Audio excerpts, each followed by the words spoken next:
This is the tape number 2, George Watford, April 27th, 1994.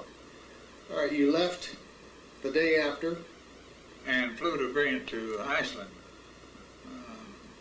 The names are interesting. Greenland, you expect to have some grass. In Iceland, you expect to have no grass, only ice. Greenland, basically almost 100% ice. They had issued us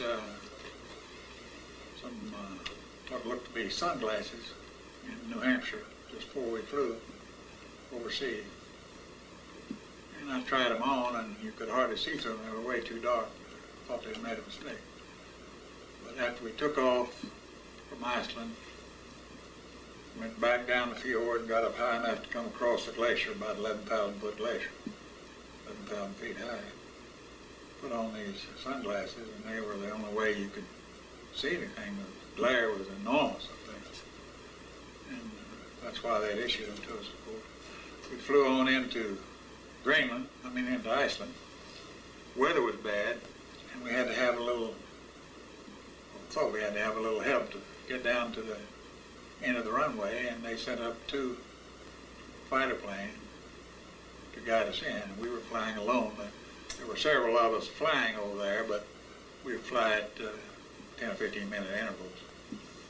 So they came up and found us, and one got on each wing. They took us into the runway at Reykjavik, and we landed there, stayed overnight there, got up, took off next morning, and flew across the Irish Sea, really, right across the edge of Ireland, into England, and landed down near London, Slovington, I believe. After you landed, did you go through any type of debriefing, or did you have food waiting for you? What did you eat? They took us to the mess hall, had good food. I remember they had Brussels sprouts. I'd never seen a Brussels sprout. Little cabbage. And they had also common ordinary food, except that the meat was all pork, usually, and it was there then. And they had orange marmalade made out of orange peels and then released oranges. We sold them or given them. They were good people. They fed us well, fed us neatly. Debriefing consisted of a series of lectures. A lecture on survival and events you got, had to bail out over the ocean or had to crash land in the ocean. One on escape in the event you bailed out over Europe and Germany perhaps and had to try to get away. And these were all given by people who'd been there, who had escaped or who had been shot down over the ocean and survived. So we paid pretty close attention to those folks. Then eventually we took a quick schooling in radar, which the English had perfected radar past where the Americans had.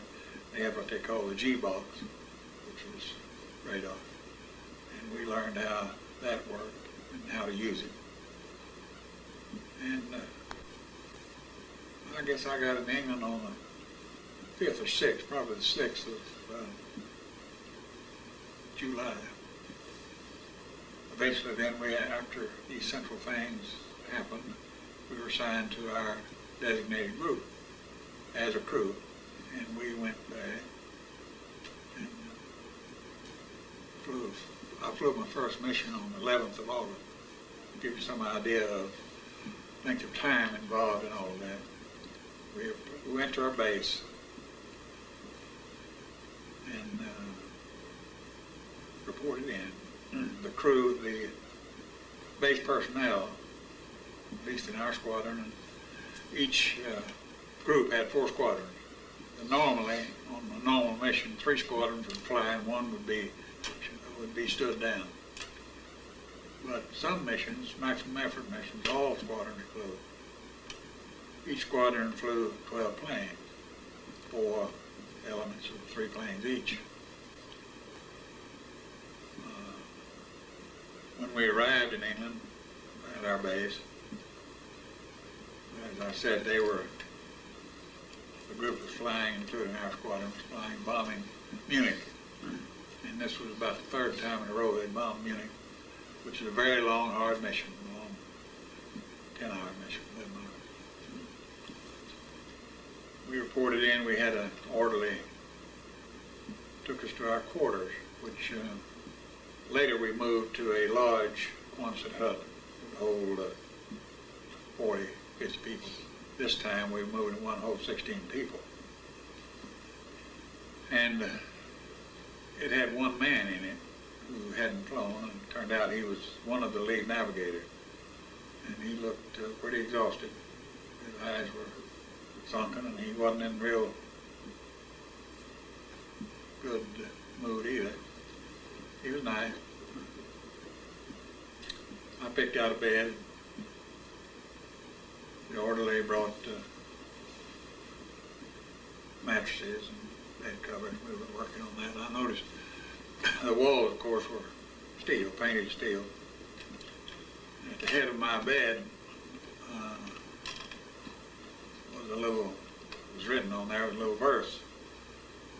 Somebody said it couldn't be done, but he, with a chuckle, replied that maybe it couldn't, but he would be one who wouldn't say so till he tried. And he started numbering his missions. He numbered 1 through 6. 7, he had the number 7, but it was blank. And the first mission just had a name. Second mission, a name and a small comment.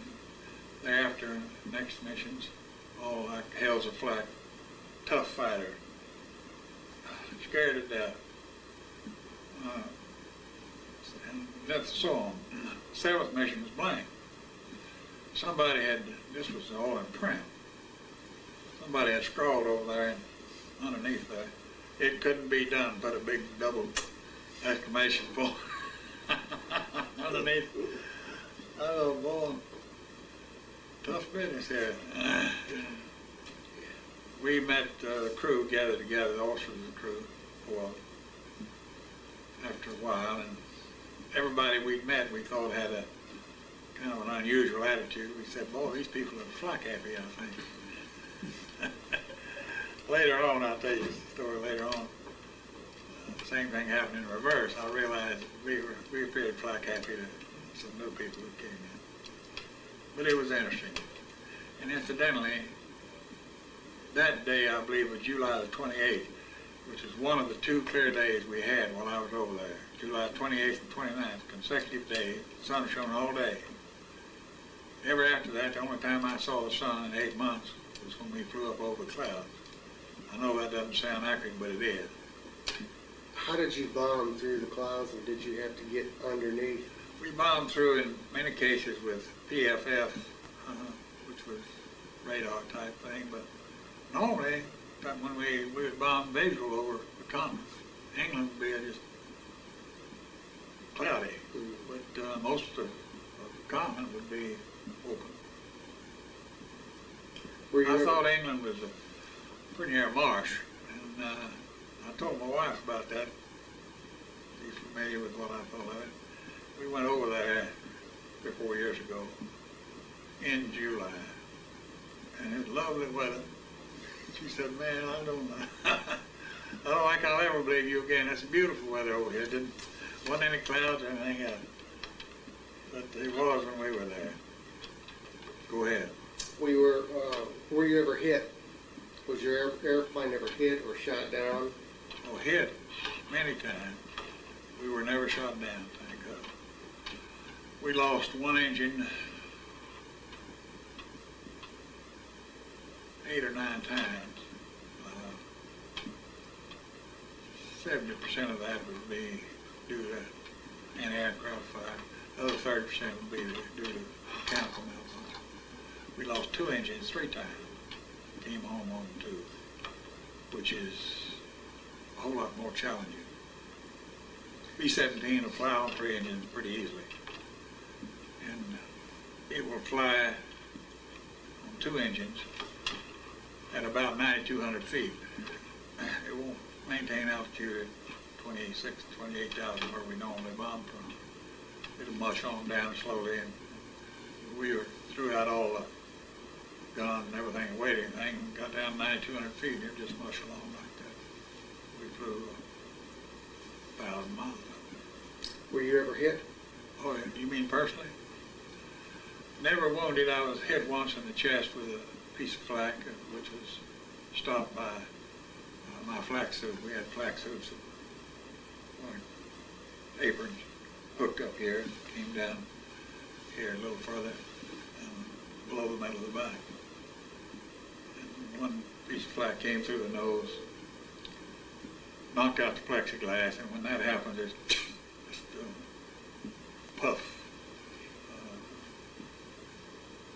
a shower of plexiglass flakes hit me in the chest, knocked me off my little draftsman stool at the seat the bombardier had. In fact, I broke the back of it, knocked me back, hit me hard. I got up off there, and I was nearly at the bomb, and I climbed back up. The navigator said, Tex. I waved at him, I climbed back up on the bomb site. We were flying Deputy Lee.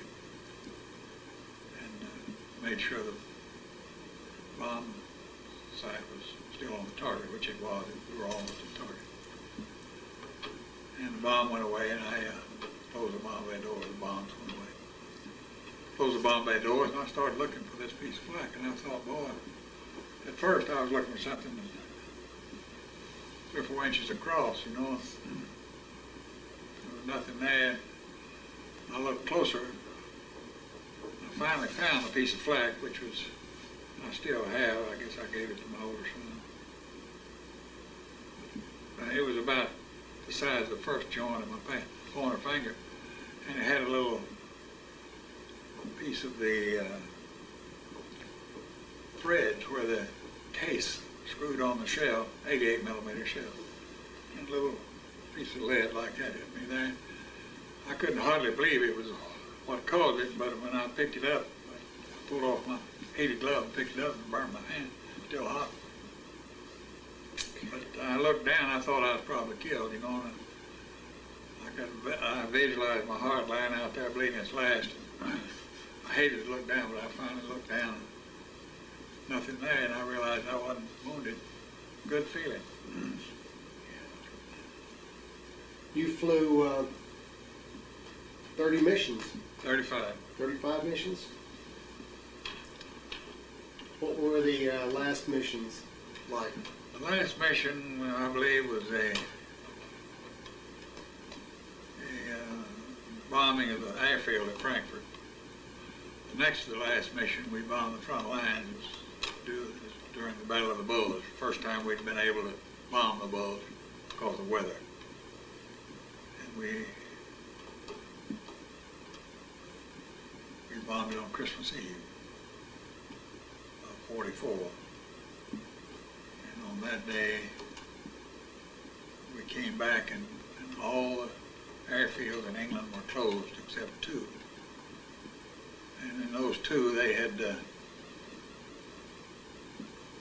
plowed ditches along each side of the major runways and poured gasoline in the ditches and lit the gasoline. And there was a little inferno down there that raised the fog, the clouds up. We landed. We had a short mission, as you might imagine, the Bulge. We flew back. We circled for 3.5 hours waiting for our turn to land. Finally came in and landed. Pulled off. I watched planes come in, and I saw a couple run into each other after we landed. Of course, that happened several times. Destroyed airplanes and occasionally killed 1 or 2 men, but we were lucky to get on the ground. Next day, Christmas Day, first it was a RAF base. That night I slept in a little room about 6 by 9 feet, and a double bunk bed. It had a small fireplace in it. Next morning, there was a wife in there building a fire. And when we woke up. Anyway, we got up and ate late lunch, about, I guess, regular lunch. Left at 1 o'clock, and convoy, our group, our squadron, our group, had sent trucks for us. Of course, it was too wet, I mean, too cloudy to fly airplane. Got on the trucks, open trucks. It was one of those days where every twig and every branch of every tree was covered with ice. And it was misty, it was raining slightly, and freezing, rain and freezing all day. We got on the trucks at 1 o'clock, got to the bay 60 miles away, 60 miles, 9 that night. Fell out of the truck, just almost frozen to death. They stopped in front of the mess hall. Went in the mess hall. They had 2 huge stoves, 8 or 9 feet tall, one in each end. Cherry red. Whole staff was on duty. They served Christmas dinner, turkey, dressing, cranberries, the whole deal. Pretty nice. What did you do between missions? Well, Type of almost say as entertainment? little as possible. Occasionally you'd go with a pilot, co-pilot, an engineer, and a radio man, and occasionally one of us lesser important people would go with them on what they call slow timing duty, which was breaking in new engines on airplanes, and then go slow time for 4 hours. Other than that, we would do a little marching, although the mighty little of it. It didn't go very well. We would do a little shooting at the ski range. Occasionally we'd have a small duty, which we would do. We tried to shed all the duty we could. They had a speaker system in the end of each barrack, up 8 feet high, near the top of the ceiling. The ceiling was semicircular. And we learned, everybody had a 45 issue as part of the issue. We learned whenever it started to say, the following crews will report. Somebody grabbed his 45 and shot it out. And it would squawk to a halt, and then they'd come down and wonder what had happened. We'd didn't hedge. They knew, of course, what was happening, but we got out of most extracurricular duty. It was interesting. We quite a few days we didn't fly. Most of the days, when we flew, it was dead serious. They'd wake us up about 4 in the morning, maybe a little before that. And I guess everybody was like I was. I was always a sound sleeper, but they had shell or gravel walk up to each one set hut. In between was grass. You'd walk across the grass, step on, right outside our step, he'd step on that walk. He'd take one step on that walk, I'd be away, lying in bed. And we would lie there because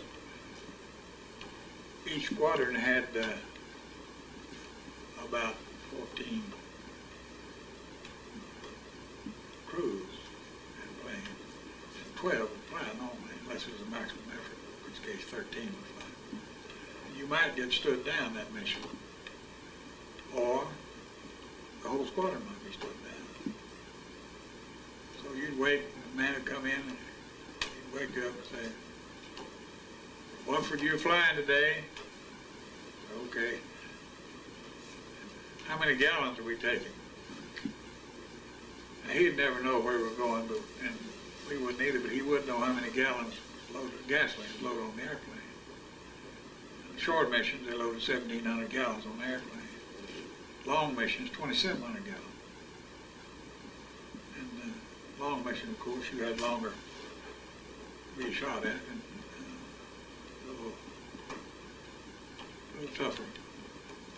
So you were interested in that. And you'd eat breakfast, then go to briefing. And in briefing, you'd all be in this big room together, and all the officers would be in one, I guess, and the enlisted men in another. And they'd brief us on where we're going. They'd have a map. They'd have a curtain across the screen like this. Pull the curtain back. We'd have a green string going into the target and a red string coming out, I believe. One or the other, I believe that was red. At any rate, you see at once where you were going. They had the map of Europe underneath, of course. And they would have the expected flak areas in red. Remember the first time we bombed the River Valley, bombed Gelsenkirchen. And as far as I know, 8th had never bombed the River Valley, or if they had once or twice and decided not to for a long time. Lots of flak. And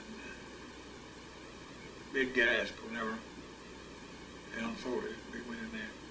We flew at 32,000 feet, high squadron and high group. You would have thought we would have been out of range of 88 millimeters, but it was all right there with us. They were not as accurate over the River Valley as they were over the synthetic gas, synthetic oil plants. The most accurate area of the flak was Merseburg. They had 2,000 guns barrel on you at one time, and they tracked you very well. They were very, very good.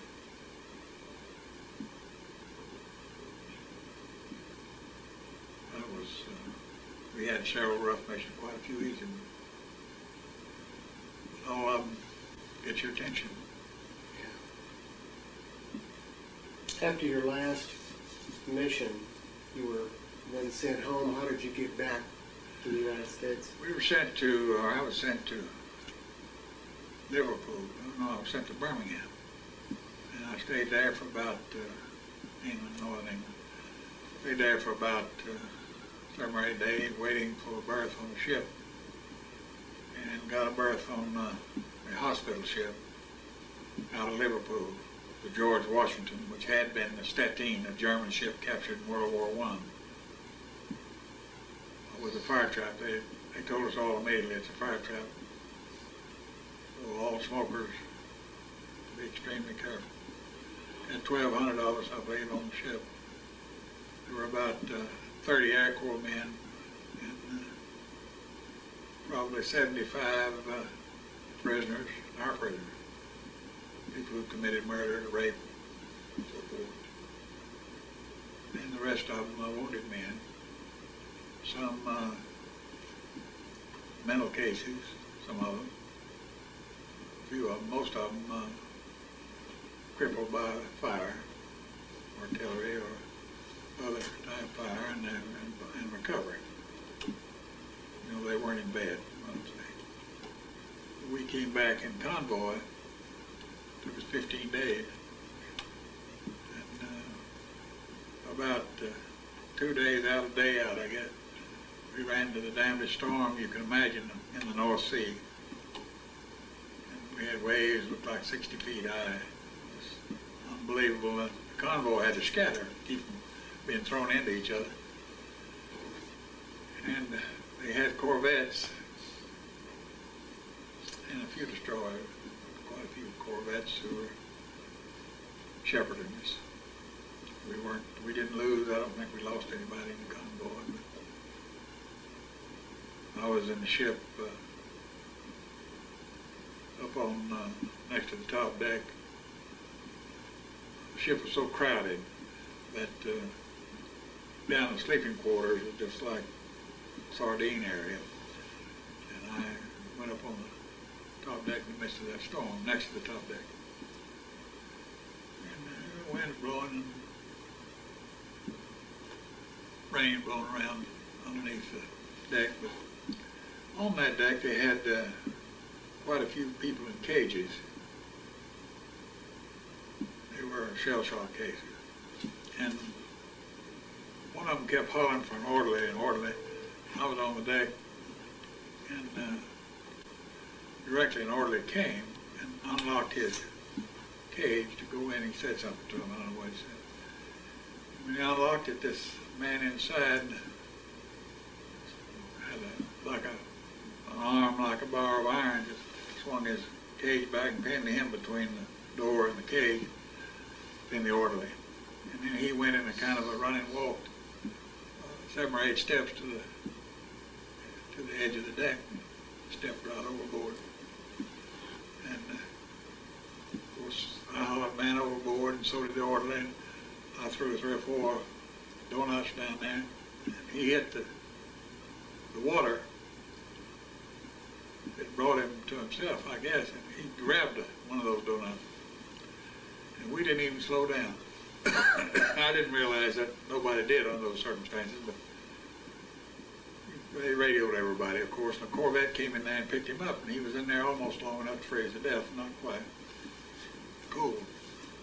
January, late January. He decided he wanted to live after he hit the water. They fished him out. He was pretty normal for about 2 or 3 days, and then he decided they were trying to poison him. And they didn't have facilities to take care of him, so they came alongside and had a little cannon and shot a